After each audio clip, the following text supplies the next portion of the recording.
ඔයත් YouTube එකට කොච්චර වීඩියෝස් අප්ලෝඩ් කරත් views subscribers නැති YouTuber කෙනෙක්ද? එහෙනම් ඔයා වෙනුවෙන් තමයි අද මේ වීඩියෝ එක. වීඩියෝස් SEO කරන හැටි ගැන කියලා දුන්න වීඩියෝ එකෙත් මම කිව්වනේ මගේ channel එකට මාසයක් යනත් කලින්ම subscribersලා 5000ටත් වඩා ආවා කියලා. ඉතින් මම මේකට පාවිච්චි කරපු ටෙක්නික් එක ගැන ඔයාලටත් කියලා දෙන්න ඕන කියලා මට හිතුණා. ඔයා අලුතෙන් YouTube කරන්න පටන් ගත්ත content creator කෙනෙක් නම් එහෙම නැත්නම් කලින් මම කියපු විදියට වීඩියෝස් අප්ලෝඩ් කරත් views subscribersලා නැති YouTuber කෙනෙක් නම් ඔයාට මේ වීඩියෝ එක සෑහෙන වැදගත් වෙන වීඩියෝ එකක්. එහෙනම් ඉස්සෙල්ලාම ගිහින් channel එක subscribe කරලාම ඉන්නකෝ.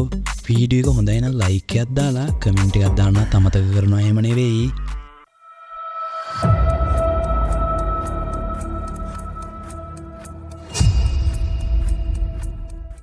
YouTube කිව්වම හැමෝටම මතක් වෙන්නේ වීඩියෝස් වලින් පිරුණ social media platform එකක් නේ. ඉතින් ගොඩක් අය මේක පාවිච්චි කරන්නේ වීඩියෝස් බලන්න විතරයි. ඒත් මේක සල්ලි උල්පතක් විදියට දකින පිරිසකුත් ඉන්නවා. එයාලට තමයි අපි කියන්නේ content creatorsලා කියලා. ඉතින් ඔයත් content creator කෙනෙක්ද? ඔව් මන් දන්නවා. ඔයා මේ වීඩියෝ එක බලන්න ආවා කියන්නේ ඔයත් කවදාම හරි YouTube එකට වීඩියෝස් අප්ලෝඩ් කරලා සාර්ථක වෙන්න බැරි වෙන්නේ නැති. කලබල වෙන්න එපා. YouTube එකෙන් ඔයාලට views subscribers හරියට ගන්න බැරි වෙලා තියෙන්නේ ඔයාලා මේක ඇතුළේ වැරදි ගොඩක් කරන හින්දා. ඒකෙන් ඔයාලා කරන පළවෙනි වැරද්ද තමයි වීඩියෝ එක සෑහෙන boring විදියට හදන එක. එහෙම වෙන්නේ ඔයාලා වීඩියෝ එකක් හදන්න කලින් හරියට script එකක් ලියාගන්නේ නැති එකෙන්. මොකක් දැන් අපි වීඩියෝ එකක් හදන්න කලින් script එකක් ලියන්නත් ඕනේද? ඕකනේ දැන් ඔයාලට තියෙන ප්‍රශ්නේ. ඔයාලා වීඩියෝ එකේ කතා කරද්දී ඒක අහන් ඉන්න කෙනාට බෝරින් වෙන්නේ නැති වෙන්න කතා කරන්න පුළුවන් නම් ඔයාට ස්ක්‍රිප්ට් එකක් කොහෙත්ම ඕන වෙන්නේ නැහැ. ඒ වුණත් හැමෝටම මේ වැඩේ කරන්න බෑනේ. මම වුණත් වීඩියෝ එකක් හදන්න කලින් ඉස්සෙල්ලාම කරන්නේ ස්ක්‍රිප්ට් එකක් ලියාගන්න එක. ඉතින් ඔයාලත් ඒකට පුරුදු වුණා නම් ඔයාලට views ගොඩක් ගන්න පුළුවන් වෙනවා. ස්ක්‍රිප්ට් එකක් ලියාගෙන ඉන්න කිව්ව පළියට ස්ක්‍රිප්ට් එකක් ලියන්නේ නැතුව ඉස්සෙල්ලාම ඔයා content එක හදන දේ ගැන හොඳ research එකක් කරන්න ඕනේ. රිසර්ච් එකක් කරනවා කියලා කියන්නේ ඔයාලා ඔයාලගේ content එකේ අඩංගු වෙන්න ඕන දේවල් ගැන තව ගැඹුරින් හොයලා බලන එක. ඉතින් අපි කොහොමද මේ විදිහට රිසර්ච් එකක් කරන්නේ? ඔයාලට කරන්න දෙන්නේ Google එකේ හරි වෙන ඔයාලා කැමති social media platform එකක හරි ඔයාලට හොයාගන්න ඕන දේ search කරන එක. එහෙම ඔයාලා ඔයාලගේ content එකට ඕන කරන තොරතුරු හැමදේම වගේ හොයාගත්තට පස්සේ ඔයාලට පුළුවන් script එක ලියන වැඩේ පටන් ගන්න. ස්ක්‍රිප්ට් එකේ අපි ලොකුම අවධානයක් දෙන්න ඕනේ වීඩියෝ එකේ පළවෙනි තත්පර 30 අපි කියන දේවල් ටිකට. වීඩියෝ එකක පළවෙනි තත්පර 30 දී තමයි මිනිස්සු තීරණය කරන්නේ ඔයාගේ වීඩියෝ එක දිගටම බලනවාද එහෙම නැත්නම් එතනින් ඒ වීඩියෝ එක ක්ලෝස් කරලා වෙන වීඩියෝ එකක් බලනවාද කියලා. ඉතින් ඔයා වුණත් වෙන කාගේ හරි වීඩියෝ එකක් ක්ලික් කරලා ඒකේ මුල් ටික සෑහෙන බෝරින් වගේ නම් ඒ වීඩියෝ ක්ලෝස් කරලා දානවනේ. අන්න ඒ වගේ ඔයාගේ වීඩියෝ එකත් වීවර්ස්ලා ක්ලෝස් කරලා දාන්න සෑහෙන ඉඩක් තියෙනවා. ඉතින් ඒ හින්දා වීඩියෝ එකේ මුල් ටිකේදී අපිට පුළුවන් වෙන්න ඕනේ වීඩියෝ එක බලන අයව වීඩියෝ එකට ආකර්ෂණය කරලා තියාගන්න. ඔයාලට පුළුවන් මගේ වීඩියෝස් වල මුල් ටිකට මම දාලා තියෙන දේවල් උදාහරණයට ගන්න. බෝනස් ටිප් එකක් විදියට වීඩියෝස් වල මුල් හරියට ෆනි ක්ලිප්ස් එහෙම දාන එකෙන් වීවර්ස්ලාට හිතෙනවා මේක ආතල් වීඩියෝ එකක් කියලා. ඒ හින්දා එයාලා වීඩියෝ එක දිගටම බලන්න පෙළවෙනවා. ඔයාලා වීඩියෝස් අප්ලෝඩ් කරද්දී කරන අනිත් වැරද්ද තමයි ඔයාලා වීඩියෝ එකේ content එකට ගැලපෙන විදිහේ title එකක් දාන්න නැති එක. ඔයාලා title එකක් දාන්න ගියාම මේ වගේ දිග titles දාන එක නම් මම recommend කරන්නේ නෑ. මොකද දිග title එකක හැම වෙලෙම පෙන්වන්නේ මුල් ටික විතරයි. title එක දිග වැඩි හින්දා අන්තිම ටික මේ වගේ hide වෙනවා. ඒ හින්දා ඔයාලත් ඔයාලගේ වීඩියෝස් වල titles දාද්දී කෙටි title එකක් දාන්න පුරුදු වෙන්න. ඒකේ වාසිය තමයි වීඩියෝ එක දකින කෙනාට ටයිටල් එක ලේසියෙන්ම කියව ගන්න පුළුවන් වෙනවා. වීඩියෝ එකකට හොඳ ටයිටල් එකක් හොයාගන්න අපිට chat GPT පාවිච්චි කරන්න පුළුවන්. chat GPT ට මේ වගේ කමාන්ඩ් එකක් දීලා ඔයාලට පුළුවන් ඔයාලගේ වීඩියෝ එකට සුපිරි ටයිටල්ස් ටිකක් ජෙනරේට් කරගන්න. views ගොඩක් වැඩි වෙන විදිහට ටයිටල්ස් හොයාගන්න තියෙන අනිත් ක්‍රමය තමයි vidIQ. vidIQ කියන්නේ ඔයා YouTube content creator කෙනෙක් නම් ඔයා ළඟ තියෙන්න ඕන tool එකක්. vidIQ එකෙන් වීඩියෝස් වලට titles විතරක්ම නෙවෙයි description එක text එක පවා generate කරගන්න හැකියාව තියෙනවා. ඔයාලට ඒක Google Chrome එකේ extension වලට ගිහින් ලේසියෙන් install කරගන්න පුළුවන්. හරි එහෙනම් ඊළඟට මම කතා කරන්න යන්නේ ඔයාලා කරන අනිත් ලොකුම වැරද්ද ගැන. ඒක තමයි වීඩියෝ එකේ thumbnail එක. ඔයාලගේ channel එකේ CTR එක. එහෙම නැත්නම් click through rate එක වැඩි කරගන්න thumbnail එක සෑහෙන්න බලපානවා. YouTube එකට ගියාම එන වීඩියෝස් වලින් ඔයාලා ඉස්සෙල්ලාම දකින වීඩියෝස් වල මොන පාර්ට් එකද?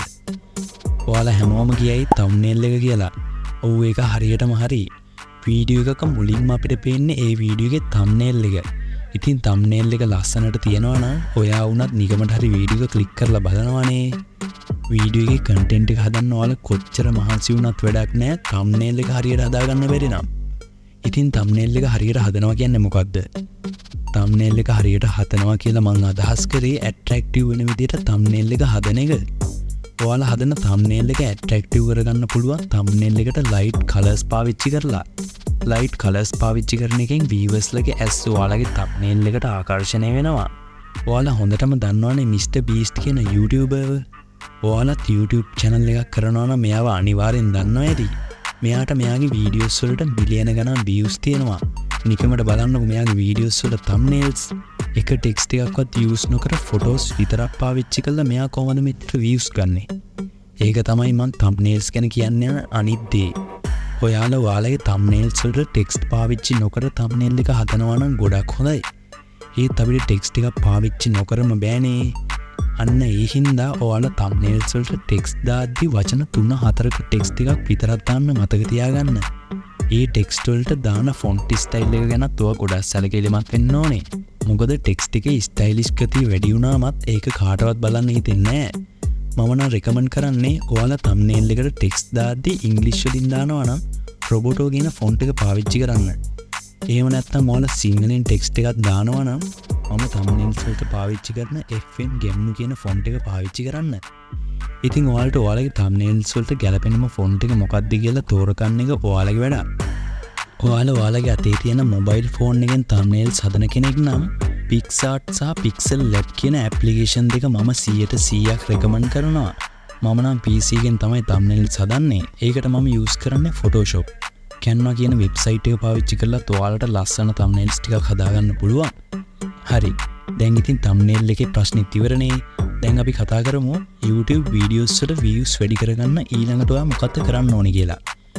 ඊළඟට ඔයා කරන්න ඕනේ ඔයාලා අප්ලෝඩ් කරන හැම වීඩියෝ එකකටම වීඩියෝ කාඩ් සහ end screen add කරන එක. ඉතින් ඒකෙන් views වැඩි වෙනවද? ඔව් අනිවාර්යෙන්ම. වීඩියෝ කාඩ් එකක් තව වීඩියෝ එකට ලින්ක් වෙන ලින්ක් එකක් විදිහට පාවිච්චි කරන්න පුළුවන් කියලා ඔයාලා දන්නවනේ. ඒ හින්දා ඔයා අලුතෙන් YouTube එකට අප්ලෝඩ් කරන හැම වීඩියෝ එකකටම කලින් වීඩියෝස් වල links වීඩියෝ කාඩ්ස් විදිහට add කරන්න මතක තියාගන්න. ඊළඟට වැදගත්ම දේ තමයි වීඩියෝ එක අප්ලෝඩ් කරලා ඉවරලා share කරන එක. ඔයාලා YouTube channel එකක් කරනවා නම් අනිවාර්යයෙන්ම ඒකට social media accounts ටිකත් හදාගන්න. උදාහරණ විදිහට Facebook page එකක්, TikTok account එකක්, Telegram channel එකක්, Instagram account එකක් වගේ ඔයාලගේ වීඩියෝ share කරන්න පුළුවන් social media accounts ටිකක් හදාගන්න. වීඩියෝ එකක් අප්ලෝඩ් කරපු ගමන් ඒකට ලොකු traffic එකක් එනවා නම් YouTube algorithm එකෙන් ඔයාගේ වීඩියෝ එක detect කරගෙන තවත් පිරිසකට ඒ වීඩියෝ එක suggest කරනවා. හරි, මං හිතනවා දැන් ඔයාලට YouTube එකේ views වැඩි කරගන්න එක ගැන ලොකු දැනුමක් ලැබෙන්නේ නැති කියලා. ඔයා මේ වීඩියෝ එක හරියට බැලුවා නම් ඔයාලටත් ඔයාලගේ වීඩියෝස් වලට views වැඩි කරගන්න එක simple වැඩක්. එහෙනම් අදට වීඩියෝ එක ඉවරයි. මෙන්න මේ ස්ක්‍රීන් එකේ පෙන්නන වීඩියෝ එක බලන්නකෝ. ඒකේ මං කියලා දෙනවා ඔයාලඟ අතේ කීයක් තිබ්බත් එක දවසින් ඒ ගාන ඩබල් කරගන්න විදිය. එහෙනම් මේ වීඩියෝ එක බලලා ඒක try කරලා බලන්නකෝ. ඊළඟ වීඩියෝ එකෙන් අපි ඉක්මනට හම්බෙමු.